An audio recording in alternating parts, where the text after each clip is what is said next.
All new at 5:30, the biggest delivery yet. Raleigh could be the home for Amazon's proposed second headquarters, a potential $5 billion investment in the Triangle.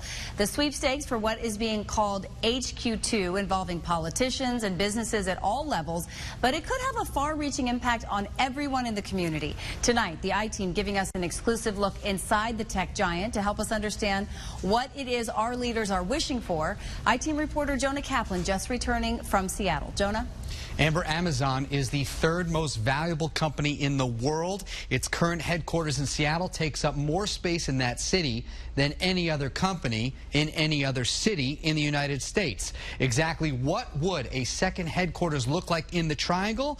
The company is promising HQ2 will be a full equal to its home in the Pacific Northwest. Washington's Mount Rainier may be the tallest peak in the continental United States, but it's Seattle's Amazon that sits at the top of America's economy. Tech Giant's headquarters is a city within a city. 45,000 employees working in 38 buildings in the heart of downtown Seattle, with more jobs and more building on the way. What we're trying to do here is invent for our customers every day. So building an office and creating spaces that empower our employees to think big for our customers and to invent on behalf of our customers is kind of the day-to-day mission for our real estate team. The I-Team getting an inside look at what's known to locals as Amazonia, a land of Amazonians working on everything from retail to movies, to Kindles, to clouds, to the next big invention. This building is designed on purpose to encourage employees, whether you're on the 37th floor or the second floor, to walk through this space so that you meet and see people from other areas of the business and other areas of the company that you might not otherwise see, so that you can maybe sit down on the staircase right here, come up with the next big idea, and create your own new team and get going to work. Amazon would rather you call all of this a neighborhood, but it's 8 million square feet of office space with very few actual offices. In this building, you're going to find shuffleboard, foosball. In another building, you might find basketball. There's actually a creative art studio, so they have classes for whether you for team building or whether you want to take a break during lunch and go, I made a snow globe there for Christmas. Grab a banana, that's free. Bring your dog to work. They'll enjoy some free time at one of Amazon's 2 dog parks. This is pretty cool, too. All the elevators are actually whiteboards. Let's see what we do here. All right. The Spheres offering the most spectacular workspace, an urban oasis of 40,000 plants from 50 countries that tells you everything you need to know about Amazon. It's growing. Coming soon, a new headquarters in another North American city that would be an equal to that of Seattle's own Amazonia. If there's a new Amazonia or a new neighborhood in the Triangle, it's tough to know exactly where that would be. RTP, downtown, or somewhere else. The official bid actually guarded like a nuclear secret. But here's what we do know. That application already beating out more than 300 others, including Charlotte. Raleigh laying out what our region has to offer in a proposal submitted last year. Easy access to mass transit, major highways, and an international airport, not to mention a lot of real estate. Amazon wants to build 8 million square feet of office space. Just how big is that? In New York terms, that fills almost 3 Empire State Buildings. 8 million square feet in downtown Raleigh, try 11 PNC plazas. Amazon also asking Raleigh and the state of North Carolina to offer some sort of incentive package that could include tax breaks. If Raleigh wins HQ2, Amazon promising an investment of $5 billion and up to 50,000 high-paying jobs.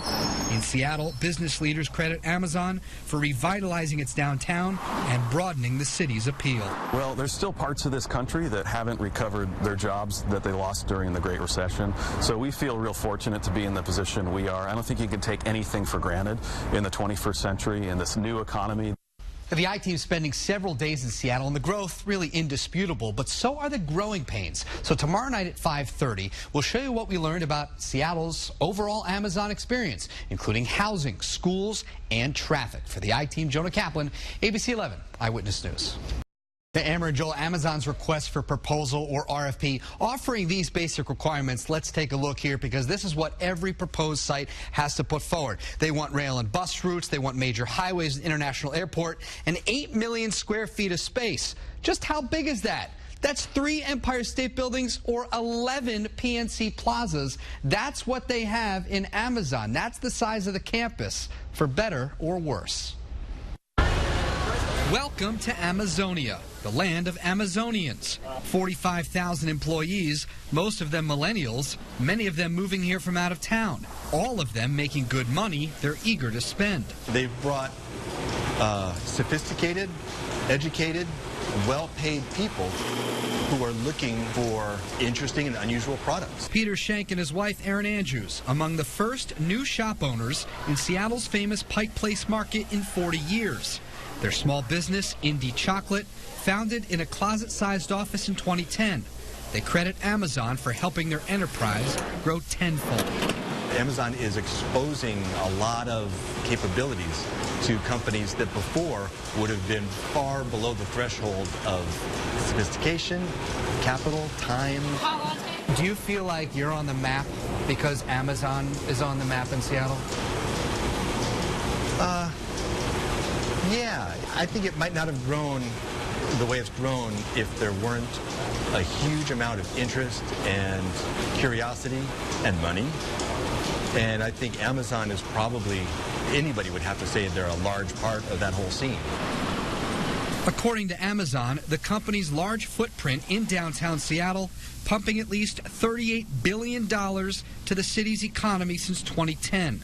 The Downtown Seattle Association saying the Amazon effect raised the number of jobs by 30% and brought in an extra 34% of tax revenue in the same time period. So they've helped build out an incredible technology ecosystem in Seattle. We've had that on the east side for a number of years, but Amazon's growth has attracted other companies to locate right in downtown as well. So Twitter and Hulu and HBO Interactive and Snapchat and Airbnb, those companies all have a presence here in Seattle, and they didn't 8 years ago. That Amazon has led to a boom in downtown Seattle, that's indisputable. But does that make Amazon a good neighbor? That's more controversial. Billionaires like Jeff Bezos. There's one very vocal critic of Amazon, and it's someone who knows the Triangle very well. Meet Seattle City Councilwoman Kshama Sawant, a PhD graduate of NC State and former software engineer who worked in RTP.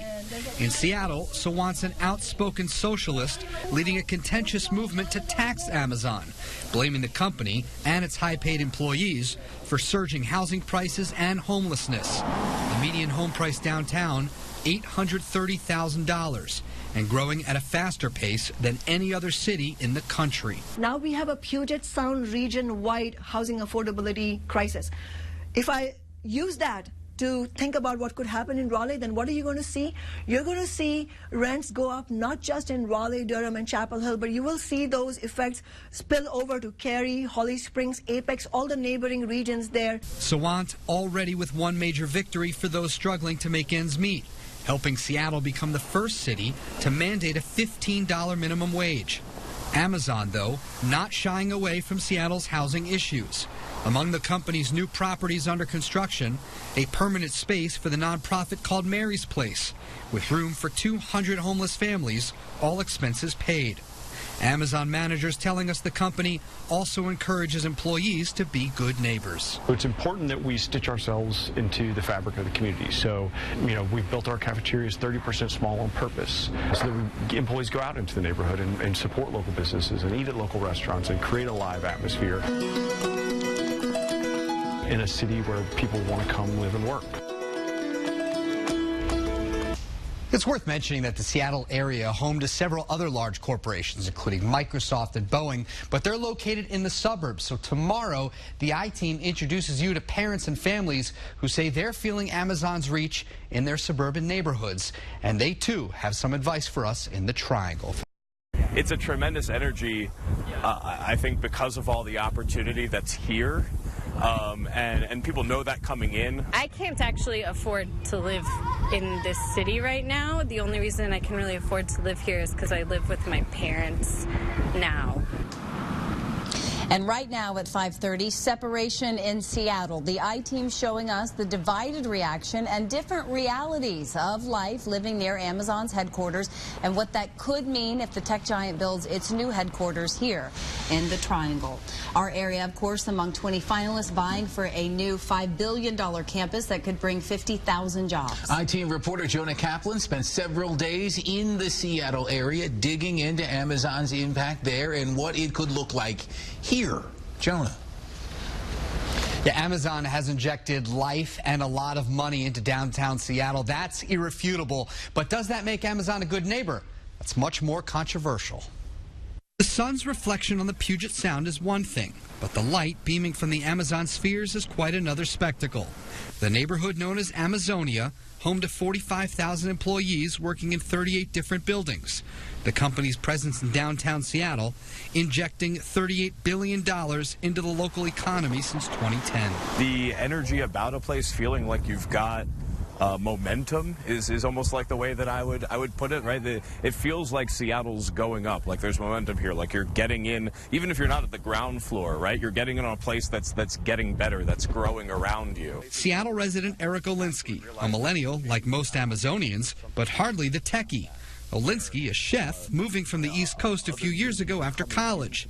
By some estimates, the greater Seattle area welcoming more than 1,000 new residents every week, twice the rate of Wake County. As a millennial, I want to be where things are happening. I don't want that sort of quiet suburban lifestyle. That's not what I'm looking for. For many native Seattleites, though, a quiet lifestyle defines the Pacific Northwest experience. I also don't think that the advantages have come to the people of Seattle. It's not the people of Seattle I know that work at Amazon, who grew up in Seattle, that work at Amazon and have these high-paying jobs. These are people that they import and they bring them here from other states or other countries, and they have all the high-paying jobs and they drive up the rents. And the people that actually grew up in Seattle are really left behind in a lot of ways. The I-Team speaking with several families in Magnolia, a suburb about 5 miles north of downtown. Allison McLean and Carrie McManus, childhood friends who worry they'll be pushed way out of town because of the skyrocketing cost of living. Well, if you have kids and you have pets and you want, that's just like the American dream, right? To have like a nice, spacious house where you can go out in your backyard and like have a barbecue or let your kids run around. That's the quality of life that you had growing up here. Mm-hmm. And you worry for your own children that they won't have that. They won't have that. Okay. Amazon may be one factor, but Seattle's short supply of new construction doesn't help either. The median home price in Seattle, $830,000, and the numbers in the county aren't far behind. The overall market is growing at a faster pace than most of the country. The space issue, that's not something familiar to Raleigh. We don't have a harbor, we don't have a sound, we don't have an ocean to limit the growth. Instead, of course, we just have land and Raleigh can expand. But what might sound familiar is something else that's going on in Seattle. They have a lot of people moving in from a nearby city, San Francisco, where the housing market is double what it is here. So they're moving here to find something more affordable. And it's not just homes. Seattle School Board President Leslie Harris telling the I-Team Seattle's growth has led to a capacity crisis in classrooms, while the high cost of living poses its own challenge to hiring more teachers. You tell them it's a beautiful city. You tell them that we welcome them, that we value them.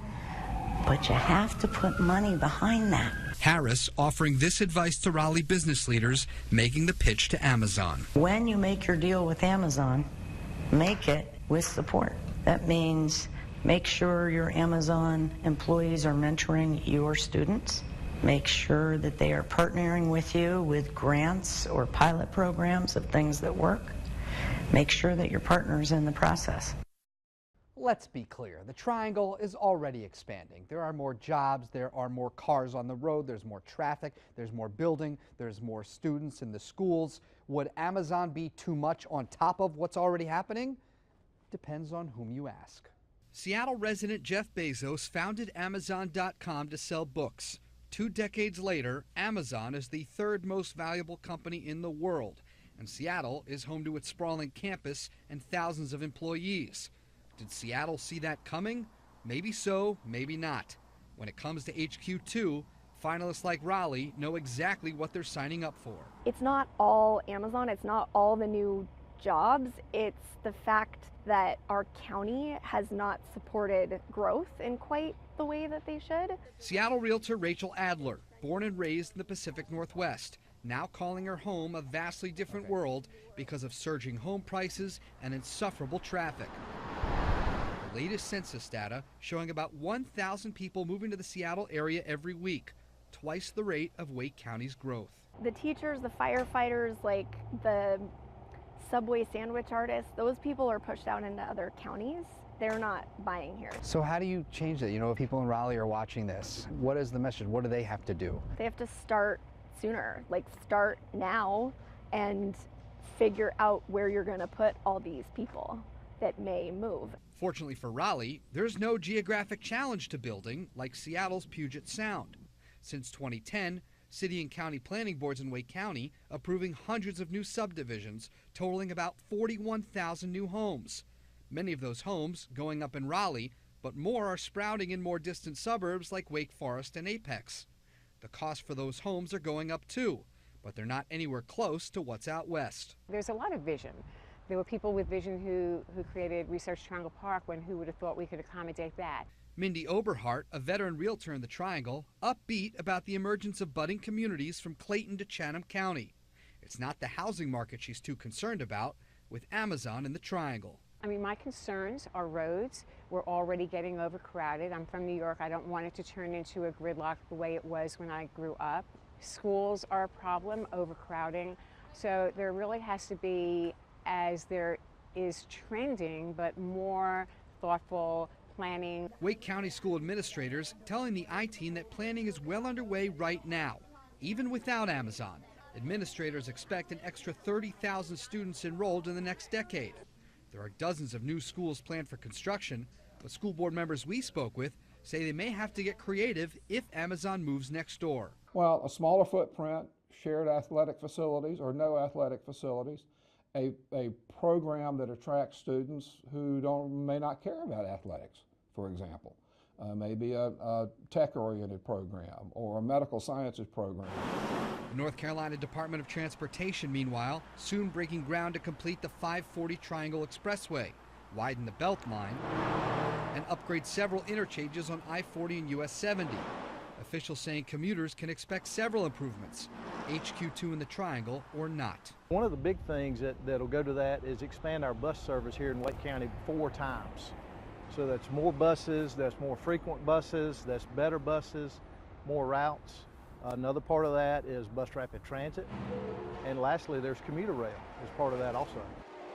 The predictions, not all rosy. Everyone from those same realtors to the NCDOT engineers to the school board members, they all say that more government funding and planning will help with some of those concerns. And if you have new schools, you're going to need new teachers. And with a rising housing market, that could be a challenge for them too.